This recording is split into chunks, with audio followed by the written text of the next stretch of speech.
Chosen One! Welcome to the Chosen One. I'm your host, Qui-Gon Din, and today on Unit 101, we're going to be looking at a favorite primary of mine.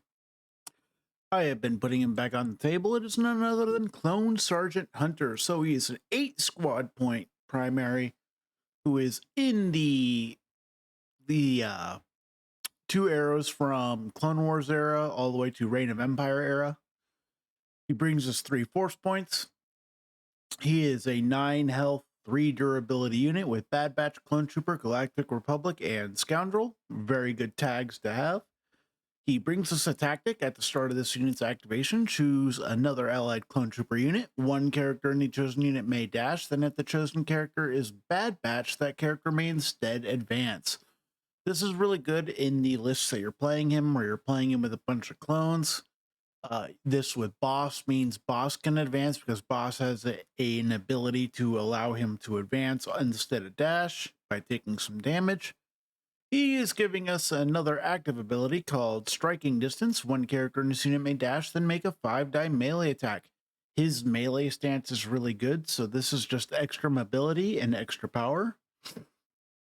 And then he's bringing us Enhanced Tracker. This is a reactive.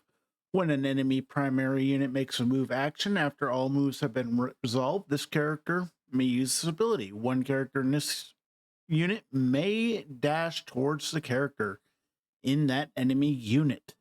Very, very strong. This is something that a lot of people will forget, but if you want Hunter to be effective on the table, you cannot miss this trigger. You need to have this go off for him to really be able to make a huge advantage. And then he's got a innate.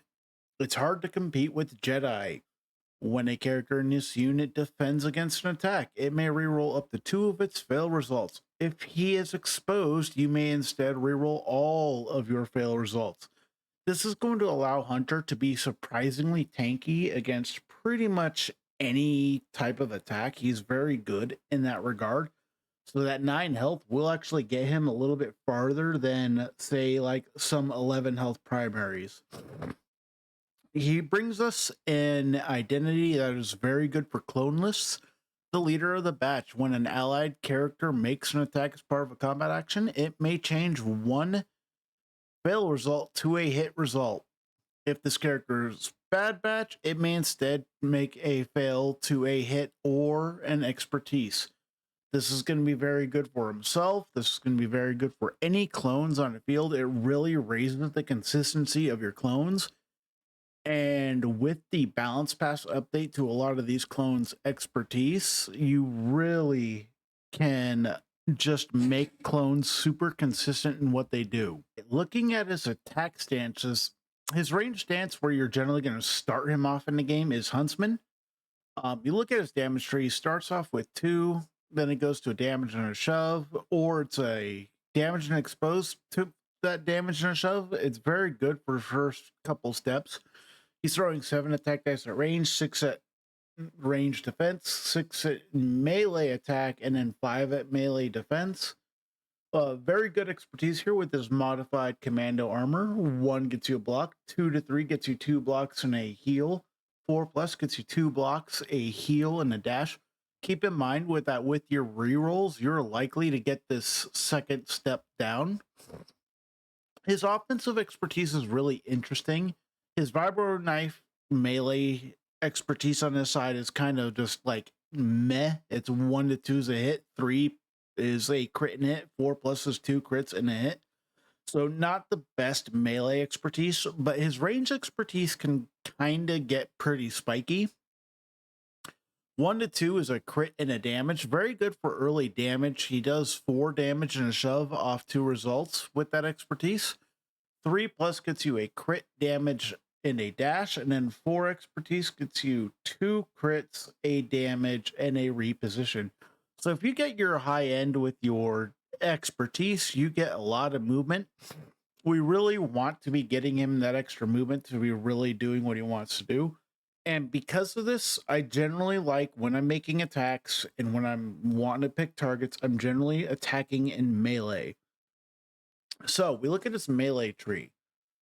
A first three steps, which is your likely spots where you're going to get to. Any more than that, and you're spiking. But it starts off with a damage and a shove, followed by 2 damage, followed by a strain damage shove. This is very good. It's going to allow him to like displace models, and then with the 5-die attack, he's likely to do 3 damage and a shove off of his ability. We look at the expertise. His dice roll numbers on his attacks and defenses are just flopped from the range side. He's now better in melee defense, but he has that same awesome expertise. So it doesn't really matter what side he's on defensively, he's going to be really solid. And then we're looking at his range expertise side, hitting the damage on 1 to 2. 3 is a crit and a hit. 4 plus is 2 crits and a hit. Not that great. Where this side really shines is in that melee expertise. 1 to 2 is a crit and a dash. 3 is 2 crits and a repo. 4 is 2 crits, a pin and a repo. The repositioning and the dashing off of his melee expertise is really where it's at. He can be making attacks into other pieces and just bolting across the map with those repos. So Hunter's one of the most mobile of the Republic characters. He's kind of doing a lot of what like Boss is doing now. He is a very good partner for Boss. So where do we play Hunter? The first list is a pretty obvious one. We're playing him with a Boss, and we're taking Wolf and Wolfpack under Hunter.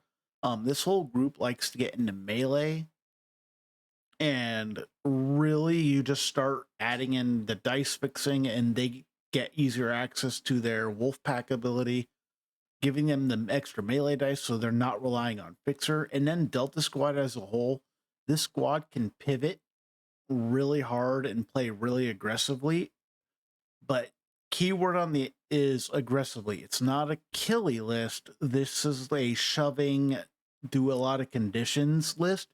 So it's really good against things like Andor, where you can just start setting things up for the wounds with the like the bombs and Seven Scorch. But you can really play the displacement game with Wolf and the Wolf Pack. If you want to get a little bit more punchy though, you can play Hunter with Vader. When you start playing Hunter as this melee piece with Vader dice, he gets very, very scary and very killy. He actually starts full treeing, so he can be this really big mobility piece. He also does a lot of heals on his tree. And for that spots, we are also playing Wrecker and Omega, as they like to also get into melee combat when they're on their defensive side, so you can just really start healing up. You're not doing a lot of damage, but you're playing the displacement game, and you have this 10 health body on a point that's got protection status. We're still keeping Wolfpack here. Wolfpack gain access to the protection from Wrecker. Still get access to their really good defensive expertise, and they just are really good at holding points with Wrecker and Omega. Darth Vader Jedi Hunter, no need to really talk about him. He is kind of the best aggro piece in the game at the moment. I think he is completely serviceable as an aggro piece. Rex is still doing Rex things. Phil's clones here get interesting because since we're adding a lot of Vader dice a lot of time, Phil's clones having that support fire heal means Vader can take his own dice and do the support fire heal, and now he's only going to be taking 1 damage instead of that 2 to get the 3 extra dice. Really helps him not take as much chip damage from gaining the extra dice. This has pretty much been Unit 101. I prefer the boss build with this. This list is one of my favorite lists currently in the game. Definitely give it a shot.